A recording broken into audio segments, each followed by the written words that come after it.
Now, folks, I don't know what you did last night, but I spent 90 minutes on the stage debating the guy who has the morals of an alley cat.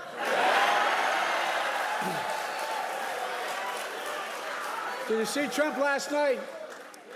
My guess he set, I mean it sincerely, a new record for the most lies told in a single debate. He lied about the great economy he created.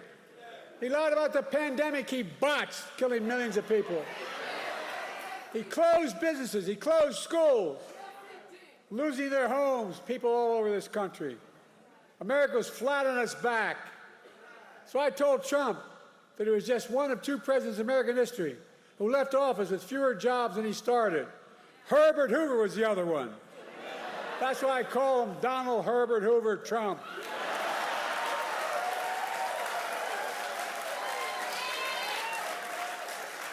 And then he lied about how great he was for veterans.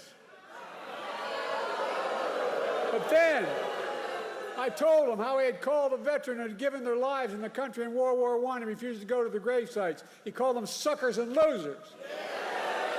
He tried to deny it. But let me ask you, are you going to believe a four-star Marine general, his own former Chief of Staff, John Kelly, who said he said that, or a disgraced, defeated, and lying Donald Trump?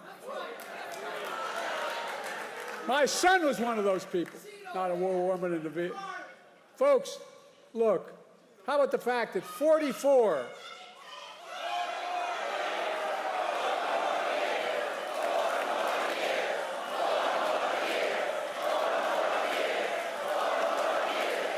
How about the fact, that's okay.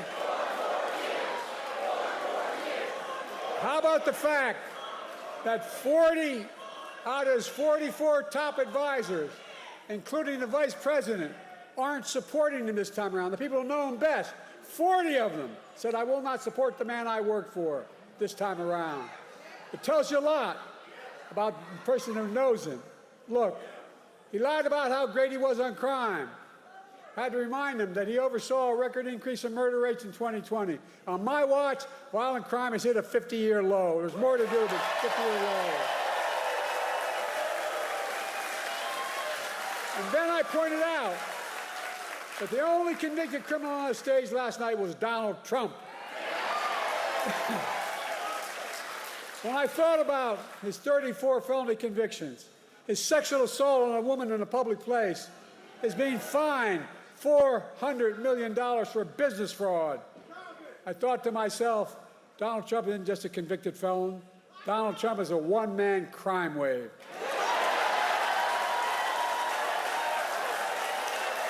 And he's got more trials. He's got more trials coming up. Well, time for that. Look, the thing that bothers me maybe most about him, he has no respect for women or the law. He doesn't.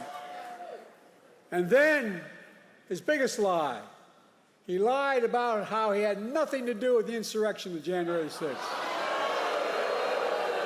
We all saw with our own eyes. We watched it on television. We saw thousands in his direction attack the Capitol. We saw police being attacked, the Capitol being ransacked, the mob hunting for Speaker Pelosi, gallows literally set up for Mike Pence. And then he told them as he sat in the dining room, the private dining room, one door off my Oval Office. He sat there for 3 hours watching the TV. He did not a single thing to stop it, nothing, nothing at all. And now he wants to pardon all those convicted and criminals. But folks, for all his lies, we learned some important truths about Donald Trump last night. We learned he's still proud of being the person who killed Roe v. Wade. We learned he's still proud about the pain and cruelties inflicted on America's women. We learned he still believes that politicians, not doctors and women, should make decisions about a woman's health. We learned that if he's elected again and the MAGA Republicans pass a national ban on abortion, he will sign it. Donald Trump says he thinks overturning Roe v. Wade was a beautiful thing. I think it was a nightmare. No, I really mean it, a nightmare. And I made it clear again last night that if you elect me and Kamala, you give us a Democratic Congress, we will make Roe v. Wade the law of the land again.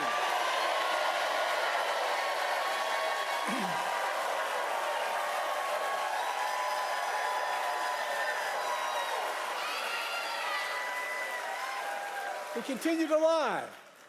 He said, I quadruple taxes. Where the hell has he been? Which is a simple lie. I didn't raise a tax on anyone in America who they made less than $400,000 a year. And I won't in my second term either. We learned that Trump, who had the largest deficit of any president in 4 years because of a $2 trillion tax cut to the super wealthy, we learned that Trump wants to give another giant tax cut for the very wealthy and the biggest corporations. This time, $5 trillion, not a joke, $5 trillion. To pay for it, he's going to cut Medicare and Social Security. He'll cut health care. He'll do it all with millions of working and middle-class Americans all pay for another tax cut for the very wealthy. Then, to add insult to injury, he wants to raise taxes on the average family $2,500 a year. What amounts to a new 10% sales tax on all products imported in America. That's his new plan for food, coffee, candy bars, and so much more. It's going to raise the taxes on the average family $2,500 a year. And most dangerously, though, we learned that Donald Trump will not respect this year's election outcome. He's still not respecting the last time out. Well, think about it. Every court in Iran ruled that it was a fair election. He's still denying it, still telling lies. 3 times, Trump was asked last night by the moderators, would he respect the election results if he lost this time? 3 times he refused to answer. 3 times. Folks, Donald Trump refused to accept the results in 2020. We all saw what happened on January the 6th. It's a direct consequence of that. It was an international embarrassment.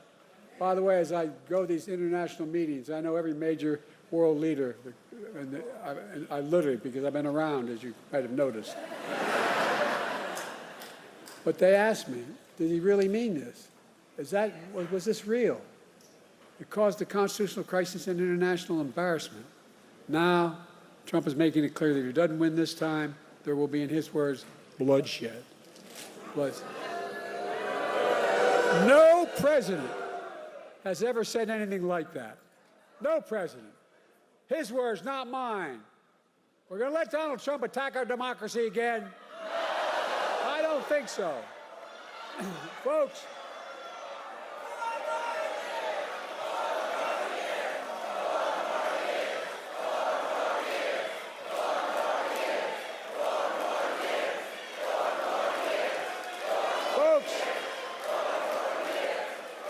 we've come a long way.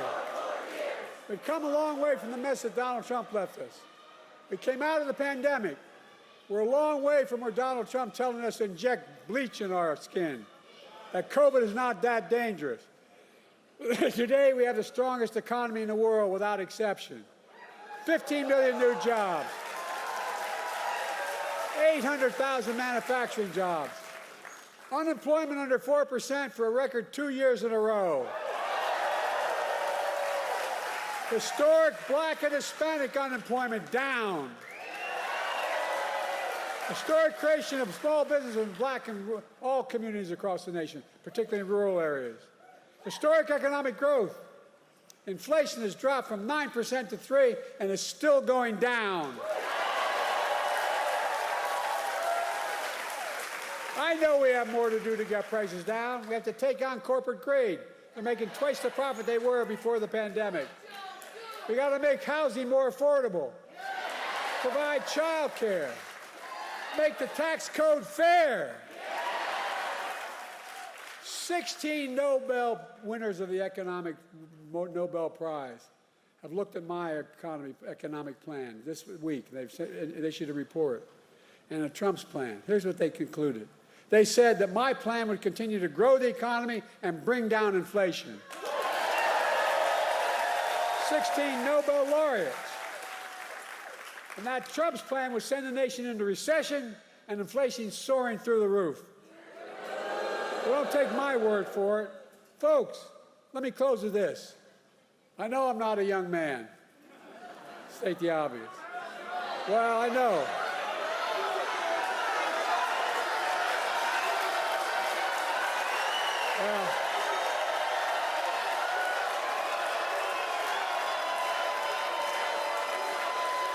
Well,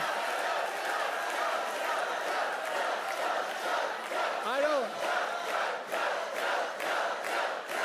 Folks, I don't walk as easy as I used to. I don't speak as smoothly as I used to.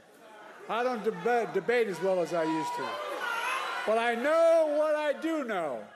I know how to tell the truth.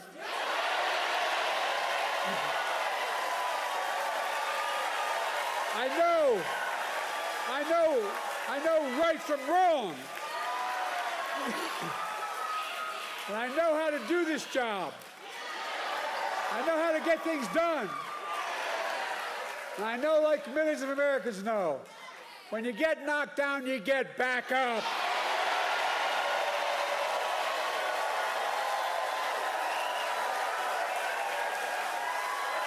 I know what it took to take our economy from the depths of the pandemic to where it is today, the strongest economy in the world.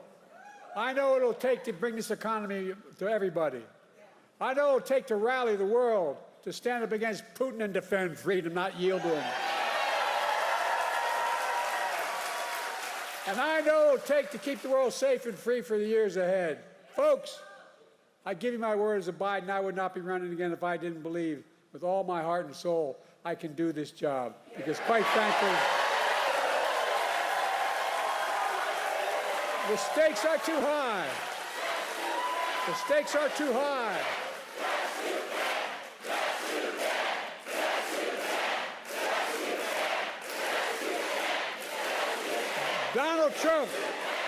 Donald Trump is a genuine threat to this nation. He's a threat to our freedom. He's a threat to our democracy. He's literally a threat for everything America stands for. Look, he doesn't understand what I think all of you do. America is the finest, the most unique nation in the world. We're the only nation in the world, and I mean this sincerely. It's a fact statement, not a hyperbolic statement. It's fact. We're the only nation in the world built on an idea. All the nations built on ethnicity, geography, and other religion. But we're built on an idea that we're all created equal. We deserve to be treated equally throughout our lives. We've never fully lived up to it. I'll be damned in the year 2024, just 2 years before the 250th anniversary of our Declaration of Independence, that I'll let Donald Trump walk away from it.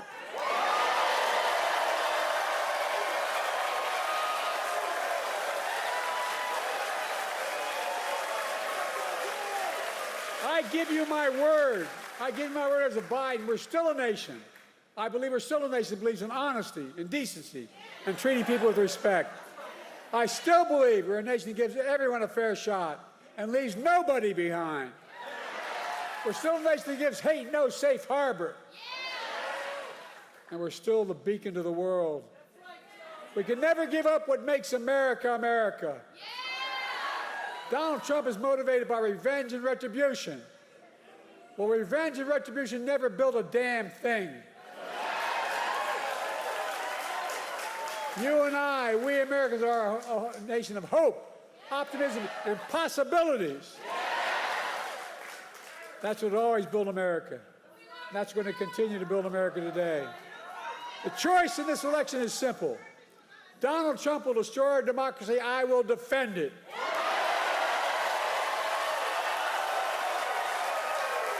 So, folks,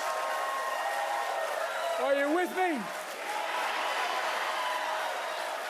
Donald Trump's the first president I've heard of that stood up there running for president, having been one for one term, saying, America's a failing nation. Where the hell does he think he is? I'm serious. The failing. I don't know a president wouldn't trade places with America in a heartbeat. He's dead wrong. America's not a losing nation. America's winning. As I stand here today, I can honestly say I've never been more optimistic about America's future in my whole career. We just have to remember who we are. We're the United States of America. And there is nothing beyond our capacity, nothing when we act together. You got it. So may God bless you all, and may God protect our troops. Let's go get them, North Carolina.